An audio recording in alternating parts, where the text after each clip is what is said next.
Menciptakan proses pembelajaran berbasis karakter. Mata kuliah pendidikan karakter yang beranggotakan Adila Safitri, Halimatus Sa'diyah, Maulidah Rahmah, Norjannah. Yang pertama ada kurikulum. Pengertian kurikulum berawal dari makna kurir dan kurer. Kurikulum berdasarkan istilah diartikan sebagai jarak yang harus ditempuh oleh seseorang pelari mulai dari start sampai finish untuk memperoleh medali atau penghargaan. Pengertian tersebut kemudian diadaptasikan ke dalam dunia pendidikan dan diartikan sebagai sejumlah mata pelajaran yang harus ditempuh oleh seorang siswa dari awal hingga akhir program demi memperoleh ijazah. Kurikulum sebagai rancangan pendidikan mempunyai kedudukan yang sangat strategis dan seluruh aspek kegiatan pendidikan. Mengingat pentingnya peranan kurikulum di dalam pendidikan dan dalam pengembangan kehidupan manusia, maka dalam penyusunan kurikulum tidak bisa dilakukan tanpa memahami konsep dasar kurikulum. Bismillahirrahmanirrahim. Perkenalkan, nama saya Halimatus Sa'diyah. Di sini saya akan melanjutkan penjelasan dari teman saya. Itu pengertian kurikulum menurut Murray Print dapat diartikan sebagai berikut. Yang pertama, kurikulum sebagai suatu program kegiatan yang terencana. Berdasarkan pandangan komprehensif, terdapat beberapa kegiatan yang direncanakan untuk dialami seluruh siswa. Kurikulum dapat berupaya menggabungkan ruang lingkup, rangkaian, interpretasi, keseimbangan, subjek matter, teknik mengajar, dan lain-lain yang dapat direncanakan sebelumnya. Yang kedua, kurikulum sebagai hasil belajar yang diharapkan. Kajian ini menekankan perubahan cara pandang kurikulum dari kurikulum sebagai alat menjadi kurikulum sebagai tujuan atau akhir yang akan dicapai. Yang ketiga, kurikulum sebagai reproduksi kultural atau cultural reproduction. Pengembangan kurikulum semacam ini dimaksudkan untuk meneruskan nilai-nilai kultural kepada generasi penerus melalui lembaga penerus. Yang keempat, kurikulum sebagai kurer. Pandangan yang menekankan pada bentuk kata kerja kurikulum itu sendiri, yaitu kurer sebagai pengganti interpretasi dari etimologi arena, pacu atau lomba kurikulum. Kurer menuju pada jalannya lomba dan menekankan masing-masing kapasitas individu untuk konseptualisasi autobiografinya sendiri. Yang kedua, pendidikan karakter. Pendidikan karakter berasal dari dua kata, pendidikan dan karakter.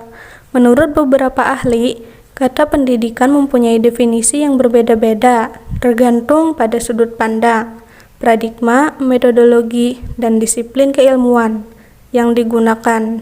Di antaranya, menurut Derimba, pendidikan adalah bimbingan atau pembinaan secara sadar oleh pendidik terhadap perkembangan jasmani dan rohani anak didik menuju terbentuknya kepribadian yang utuh.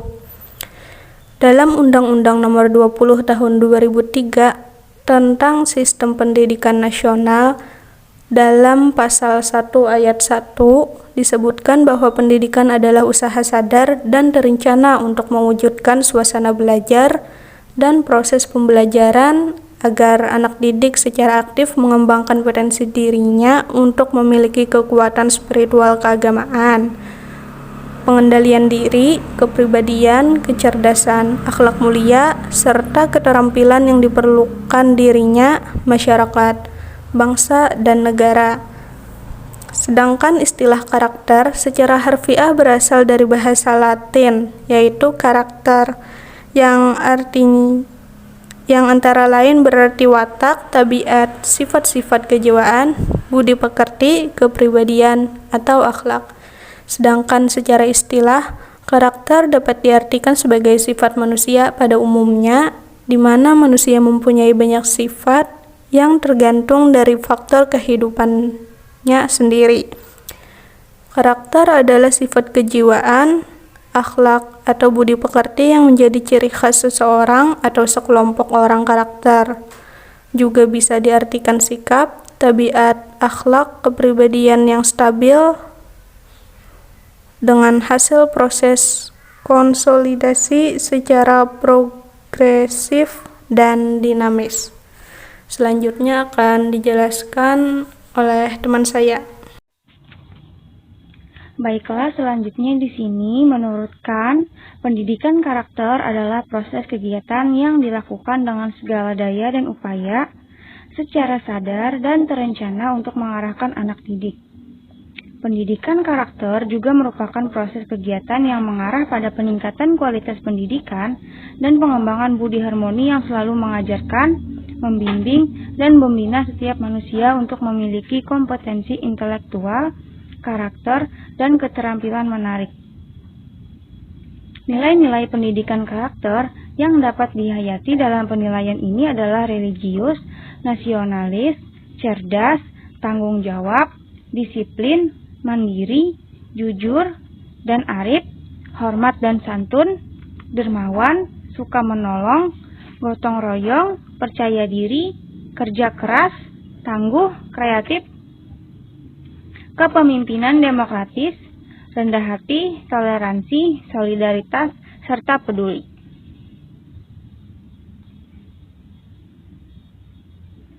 Nah, selanjutnya di sini ada 9 pilar karakter yang berasal dari nilai-nilai luhur universal, yaitu yang pertama, karakter cinta Tuhan dan segenap ciptaannya.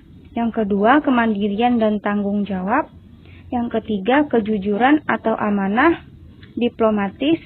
Yang keempat, hormat dan santun. Yang kelima, dermawan, suka tolong menolong, dan gotong royong atau kerja sama. Yang keenam, percaya diri dan pekerja keras. Yang ketujuh, kepemimpinan dan keadilan. Kedelapan, baik dan rendah hati. Kesembilan, karakter, toleransi, kedamaian, dan kesatuan. Baiklah, untuk pembahasan yang ketiga, yaitu desain sistem atau proses pembelajaran dan pendidikan karakter. Nah, pengertiannya sendiri, desain sistem adalah rancangan yang di dalamnya berbentuk rangkaian prosedur sistematis mencakup seluruh proses pembelajaran dari awal sampai akhir dengan mengkolaborasikan teori, model, dan media pembelajaran sesuai materi sehingga menghasilkan perangkat pembelajaran. Selain itu, desain pembelajaran juga sebagai rumusan yang di dalamnya terdapat proses berdasarkan tujuan pembelajaran yang ingin dicapai.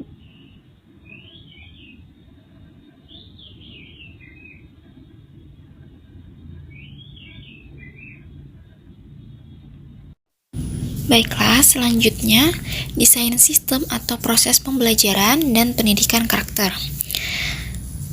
Yang pertama, menyiapkan peserta didik secara psikis dan fisik untuk mengikuti proses pembelajaran.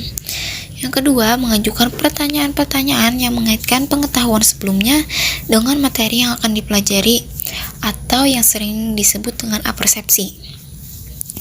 Lalu, yang ketiga, menjelaskan tujuan pembelajaran atau kompetensi dasar yang akan dicapai. Yang keempat, mengecek kehadiran siswa. Yang kelima, memastikan bahwa setiap siswa datang tepat waktu. Yang keenam, menegur siswa yang datang terlambat dengan sopan. Yang ketujuh, guru datang tepat waktu. Yang kedelapan, guru mengucapkan salam ketika memasuki ruang kelas. Yang ke-9, berdoa sebelum membuka pelajaran. Yang ke-10, mengaitkan materi atau kompetensi yang akan dipelajari dengan karakter. Yang ke-11, menyampaikan cakupan materi dan penjelasan uraian kegiatan sesuai silabus. Yang ke-12, mendoakan siswa yang tidak hadir karena sakit atau karena halangan lainnya. Adapun tujuan utama desain sistem atau proses pembelajaran yaitu yang pertama untuk memenuhi keutuhan kepada pemakai sistem.